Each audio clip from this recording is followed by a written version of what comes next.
பவுல் அப்போஸ்தலனுடைய வாழ்க்கையை பாருங்க. தன்னுடைய வாழ்க்கையில பாதி வாழ்க்கை கொடூரமான ஒரு வாழ்க்கை உள்ள மனுஷனாய் வாழ்ந்தார். கடின மனுஷன், வீடு புகுந்து வெளியில தரதரம் இழுத்துட்டு வந்த மனுஷன், கல் எடுத்து எரியும் போது சாட்சியா அங்க நிக்கிறார்.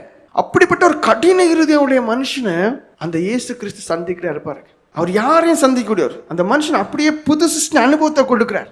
சவுல் வீடுகள் தோறும் நுழைந்து புருஷரையும் ஸ்திரீயையும் இழுத்து கொண்டு போய் காவலில் போடுவித்து சபையை பாழாக்கி கொண்டிருந்தார். அதாவது கிறிஸ்தவத்தை பாழாக்குறதுங்கிறது கசக்கி புழிஞ்சு நாசமாக்கி வாழ முடியாத அளவுக்கு பயந்து இந்த மனுஷனை கண்டு இருக்கத்தக்கவாறு அவ்வளவு கொடூரமான காரியங்களை செய்த மனுஷன். அப்போஸ்தலர் 8:3 இருக்கு. அப்படிப்பட்ட மனுஷனை ஆண்டவர் சந்திக்கிறார். நீ எனக்கு வேணுங்கிறார். ஒருவேளை நீங்க ரொம்ப கடின இருதயம் உள்ளவங்களா, மூர்க்க கோபம் உள்ளவங்களா, பயங்கர கோபம் உள்ளவங்களா இருந்து அன்புங்களா என்னன்னே உங்க வாழ்க்கையில இல்லாதவங்களா நீ இருந்தாலும் கூட உங்களை பார்த்து ஆண்டவர் சொல்றார், நீ இன்னைக்கு எனக்கு வேணும். பிலிப்பியர்கள் நிருபம் 3:13-14 வாசிங்க. அழகா ஒரு வசனம் இருக்கு. பின்னால எல்லாம் நான் மறந்துட்டேன். நான் எப்படிப்பட்ட மனுஷன், ரொம்ப கொடூரமான மனுஷன். ஆனா எனக்கு மறு ஒரு வாழ்க்கை பிச்சையாய் கொடுத்தாரே.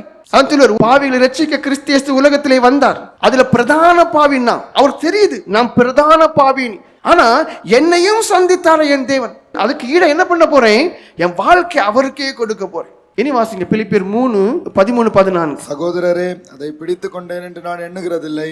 ஒன்று செய்கிறேன், பின்னானவைகளை மறந்து, என் பழைய வாழ்க்கை எல்லாம் மறந்துட்டேன், முன்னானவைகளை நாடி.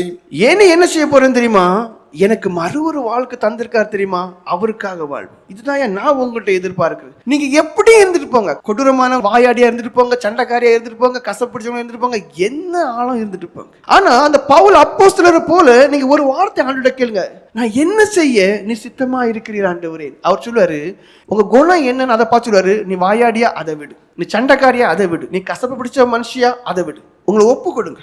இன்னைக்கு நீங்க ஒப்பு கொடுத்தீங்கன்னா பவுல் அப்போஸ்தலன் எப்படிப்பட்ட மனுஷன், புது சிருஷ்டி மனுஷனாக மாறினார். அந்த மனுஷனுடைய வாழ்க்கை அதுக்கு பிறகு பாருங்க அப்படியே புதுசாச்சு. அந்த மனுஷன் புது மனுஷனான.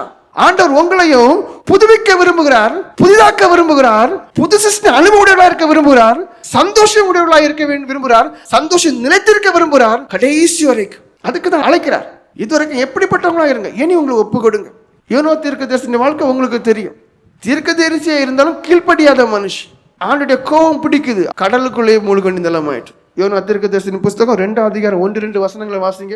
அந்த மீனின் வயிற்றிலிருந்து யோனா தன் தேவனாகிய கர்த்தரை நோக்கி விண்ணப்பம் பண்ணி, என் நெருக்கத்தில் நான் கர்த்தரை நோக்கி கூப்பிட்டேன், அவர் எனக்கு உத்தரவு அருளினார். நான் பாதாளத்தின் வயிற்றிலிருந்து கூக்குரலிட்டேன், நீர் என் சத்தத்தை கேட்டீர். பாருங்க, தேவன் யாருன்னு தெரியும், கற்பனைக்கு கீழ்ப்படியலன்னா என்ன தண்டனை கிடைக்குன்னு தெரியும், தெரிஞ்சே மீறுதல் பாவம் உள்ள ஒரு மனுஷன். உங்களை எத்தனை பேர் அப்படி இருக்கிறீங்க? இயேசு யாருன்னு தெரியும், வேதத்துல விசுவாசிகள் எப்படி இருக்கணுங்கிறது இருக்கு, வேதத்துல கிறிஸ்தவங்க எப்படி இருக்கணும் இருக்கு. இந்த கற்பனை எல்லாம் அறிஞ்சு கீழ்ப்படியாம இருக்கக்கூடியவங்க எத்தனை பேருங்க இருக்கிறீங்க? ஆனா உங்களுக்கும் ஆண்டவர் ஒரு மறுவாழ்வு தர விரும்புறார். நீ இதுவரைக்கும் என் கற்பனை எல்லாம் காலில் போட்டு மிதிச்சா, வேதத்துல என்னென்ன இருக்குதோ இதெல்லாம் செய்யாதன்னு எல்லாம் நீ முழுகிறத்தோட செய்யறா. ஆனா உனக்கும் ஒரு வாழ்வு தார. நீ என்ன செய், நீ மனம் திரும்பு, இன்னைக்கு என்னை நோக்கி கூப்பிடு. இன்னைக்கு ஆண்டவரே, நான் கற்பனை எல்லாம் மீறக்கூடிய நாயும் பண்ணியும், ஆனா இன்னைக்கு நான் என்ன பண்றேன், இந்த யோனா தீர்க்கதரிசியை போல நோக்கி கூப்பிடுகிறேன் ஆண்டவரே. என்னை வேலையும் படி செய்ய மாட்டேன். ஏன் யோனாவை பாருங்க, கீழ்ப்படியல. ஆனா அதுக்கப்புறம் அந்த மனுஷன் நீ நினிவேக்கு போன்னு சொல்லும்போது கீழ்ப்படிஞ்சான் போறாரு. அப்ப இதுவரைக்கும் கற்பனைகளை மீறக்கூடிய மீறுதலின் ஆவி உடையவர்களா இருந்தாலும் கூட இனி நீங்க என்ன பண்ணணும், கீழ்ப்படியக்கூடியவங்களா இருக்கணும். அப்படி கீழ்ப்படித்து பாருங்க, உங்க வாழ்க்கை அப்படியே ஆசீர்வாதமா இருக்கு.